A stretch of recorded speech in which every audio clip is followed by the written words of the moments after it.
एक खूबसूरत गांव में एक नेक दिल कुत्ता रहता था।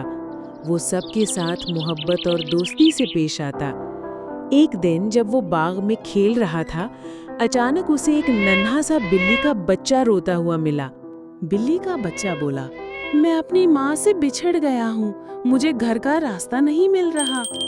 कुत्ते ने मुस्कुराकर कहा, गम ना करो, मैं तुम्हें तुम्हारी माँ के पास ले चलूंगा।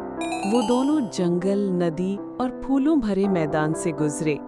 रास्ते में कई बार बिल्ली का बच्चा डर गया, लेकिन कुत्ते ने हमेशा उसे हौसला दिया। आखिरकार वो बिल्ली के घर पहुंच गए। बिल्ली की माँ ने खुश होकर कहा, शुक्रिया नेक दिल दोस्त, तुमने मेरा बच्चा मुझे वापस ला दिया। बिल्ली का बच्चा कुत्ते के गले लगा और बोला, अब से तुम मेरे सबसे अच्छे दोस्त हो। जो दूसरों की मदद करता है वो सबके दिल में जगह बना लेता है।